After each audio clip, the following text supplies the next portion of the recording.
বলেন? ঠিক কিনা বলেন? কওমি মাদ্রাসা 24 ঘন্টা উস্তাদ ছাত্রদের পেছনে মেহনত করে।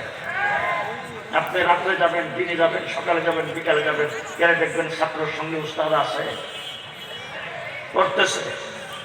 গেলাম এক মাদ্রাসায় 10টার সময় যে সকাল 10টার দিকে যায় মাদ্রাসায় পড়ছি, গাড়ি থেকে নামলাম, দেখি পুষ্করিতে ছাত্ররা গোসল করতেছে। 2 জন উস্তাদ পুষ্করির গাটলার উপরে বেত নিয়ে খারাপ। একজনকে ডাক দিয়ে জিজ্ঞেস করলাম, বাবা আপনি যদি তারা কি করেন? হুজুর হেফজখানার ছাত্ররা গোসল করতে নামছে, এখন আমি যদি না থাকি তাহলে দুষ্টামি করলে তো, এই জন্য হুজুর 15 মিনিট টাইম গোসল করে নিয়ে যেতে আসছি। আপনি বের করেন আরেকটা শিক্ষা প্রতিষ্ঠান। জি, ক্লাস টাইমের পরে ছাত্র যেই হোক না কেন, কেজিতে হোক, কিন্ডারগার্টেন হোক, প্রাইমারি হোক, হাই স্কুল হোক, কলেজ হোক, ক্লাস টাইমের পরে ছাত্র বের হয়ে ফেসবুক দেখলো, মোবাইল দেখলো, সিনেমা দেখলো, টেলিভিশনের সামনে থাকলো, নাকি কোনো হোটেলে গেল, না পার্কে গেল, সেটা দেখার দায়িত্ব কারো নাই। ঠিক না ঠিক?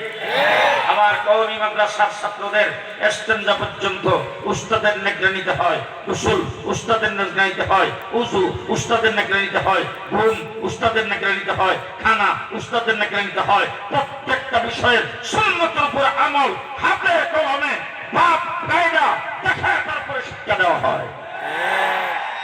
আমার একটা শিক্ষা প্রতিষ্ঠান আছে যে 24 ঘন্টা উস্তাদ ছাত্রদের পেছনে মেহনত করে, রাত্রেও দিনেও।